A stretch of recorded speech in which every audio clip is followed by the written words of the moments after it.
Hello and welcome to your internship. There's a bit of information concerning the Mississippi Educator Code of Ethics and Professional Standards, as well as district policy that we will discuss in this short training segment. First of all, it would be very important that you, as an employee of the school district, get your hands on a copy of the faculty handbook, which I'm sure most of you will be given at the beginning of the school year. Please make sure that you know all of the policies, dress code, and such that you have to abide by, but particularly make sure that you know the policies and procedures as far as emergency situations. We find that sometimes our students don't get that information at the very beginning, and then they find themselves in a situation where they're in the middle of a class lecture and the bell starts ringing and they really don't know what they're supposed to do with their students or where they're supposed to carry their students. They don't know whether it's a fire drill, an intruder, a tornado, or what. So that is something that I would make sure to caution you to be sure that you do. The Mississippi Educator Code of Ethics and Professional Standards was put in place some years ago because of the high incident of infractions to what we'll discuss Standard 4, which was inappropriate relationships between students and teachers. And the then superintendent, Dr. Tom Burnham, saw the need to have an instrument such as this in place. So from that point on, every teacher employed in a public school in Mississippi, when they sign their contract yearly, they sign an addendum saying that they agree, that they understand this set of standards and that they agree to abide by them, and that any infraction to these standards can be they can be held liable, and even to the point of removing their license. So Standard 1 has to do with professionalism. So anything that you could think of that has to do with professionalism, infractions to this could be reported and documented under Standard 1. That could be inappropriate language. That could be anything as severe as a physical altercation with another employee, etc. Harassment of colleagues, even failure to provide appropriate supervision or disciplinary actions fall within professionalism.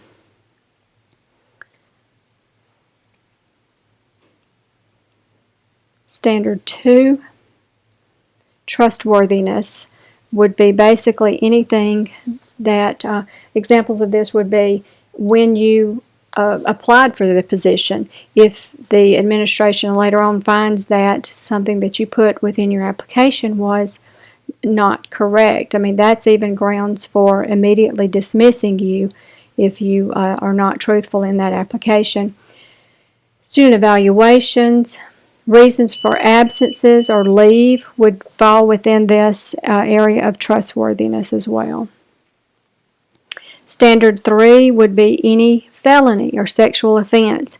If you are employed as a public school teacher in Mississippi and you are convicted of either a felony or a sexual offense, this could cause your license to be revoked. Standard 4 deals with educator-student relationships. Any inappropriate relationships with students this is one that must be reported not only to the superintendent by the principal, but these have to be reported to the licensure commission for them to deal with. And I would caution you very strongly against, and I'm sure, see what your district policy has to say, but I would strongly caution you against friending your students on social media. I would caution you against giving out your cell phones, even if you're a coach in a situation where you have to communicate with parents about or students about practices and so forth. There are apps that you can go to that it's one-way communication that's much more safe. Most of Standard 4 infractions start with cell phone or social media, some kind of electronic contact before it escalates. So it's just good practice to not share your cell phone numbers with your students. And certainly don't ever give your students rides. Even if you're a coaching situation or a cheerleader situation, even if it's the same sex, I would not give rides after school. You just never know what even students that you would never think would claim that something happened that it didn't, that in this litigious society, I have seen things happen in my 25 years in education. So just be very mindful of these things. Standard 5 has to do with your ability to get along with your colleagues. This would be if you are known to be the gossip and spreading and stirring strife within the school, if you make things up that aren't true about your colleagues, or even if you tell things that are true in a harmful way and spread it. These all fall within Standard 5. Standard 6 is pretty self-explanatory. Alcohol, drug, tobacco, you should never have those in your possession on any school property at any school function, nor be under the influence of any of these. Standard 7 deals with public funds and property. You should make sure that you know what your school policy and district policies are surrounding public funds. I'm sure that the policy is that you should immediately receipt any funds that are given to you. Maybe you take them up for some kind of lab fee or such. Make sure those are receipted. I'm sure that there is a policy in place that probably you're not supposed to have those funds in your possession overnight, that you're supposed to give them to a designated person in the school office, a bookkeeper, or whomever, and that you are supposed to receive a receipt from that person. Always get a receipt for any funds that you give to the office. And then I'm sure there are policies where that person knows that they are supposed to deposit and not leave money usually overnight in any school office. The funds, let's say you take up lab fees for a science class, and most teachers use more of their own private personal money than they get with EEF funds or even through lab fees, but that you cannot commingle these funds. You can't say take up lab fees and just put them in your checking account, and then because you know in your mind you're really going to spend more on that class than those lab fees or those EEF funds will cover. That is something that would get you fired. So make sure that you know the policy, that you always keep the money separately, that you always requisition to use the funds as you're supposed to. And this last, where it says submitting fraudulent requests for reimbursement, that could be if you buy something and you say that it costs more than what it actually cost, or it could be two people travel together and you claim mileage and so does your colleague, and the one whose vehicle they actually traveled in would be the only one that should be getting mileage. So that would be examples of Standard 7. Standard 8 has to do with remunerative conduct. It has also to do with financial situations. You are not supposed to tutor students without board approval. Certainly not your own students without board approval. You should not, if you have a business, maybe you make jewelry on the side as a supplemental income. You would not be able to display your jewelry for your students to purchase or parents or other colleagues to purchase for financial benefit to yourself during the school day would be an example. Of course, this last one doesn't mean that you can't take little gifts here and there from students or at Christmas that parents want to send to you.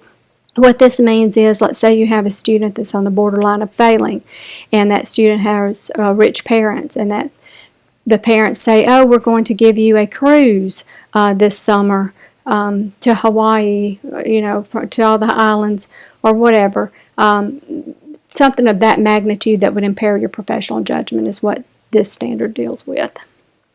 Standard 9, maintenance of confidentiality. This is very important. You are not to discuss any information about your students with even other teachers at the school where you teach, unless they teach the same students and you're genuinely trying to figure out how to best handle and meet the needs of little Johnny, or if those teachers have taught little Johnny in the past and you're talking with them about little Johnny to find out what worked then. Certainly you're not supposed to talk to your spouse, you're not supposed to talk to your friends, we have had undergraduate interns in the beauty shop talking to the beautician and had family members overhear it in the waiting area. We have had undergraduate interns who have had 2 different mentor teachers for the 2 different 8-week placements, and they had a difficult student that struggled in the first placement, went to the second placement's mentor teacher and talked about that student, called them by name, and it was actually that second mentor teacher's family member. I certainly don't post anything about students, about the school, even if you're upset, especially if you're upset, but best practices would be do not post anything that has to do with the school or your students on any form of social media. Some educators have used social media to vent when they were irritated or upset, and they have lost their jobs. So be very careful about what you post on social media. Violating confidentiality agreements with standardized testing, that just means if you are used as a proctor for the state biology test, and let's say your good friend is the biology teacher at the school, you can't look over a student's shoulder and kind of make mental notes about what's on the test and then go back and tell the biology teacher. That's breaching confidentiality. And then the last standard has to do with breach of contract. So once you sign your contract, you are bound to teach in that school district for that academic year. If you really wanted a job in a neighboring district and after you signed your contract that position came open that you really, really wanted, certainly you can go to the principal and you can ask, and they can let you out of your contract, and sometimes they do if there's a good bit of time between that point and when school starts, but they have to let you out of the contract before you can, of course, sign the contract with the other district.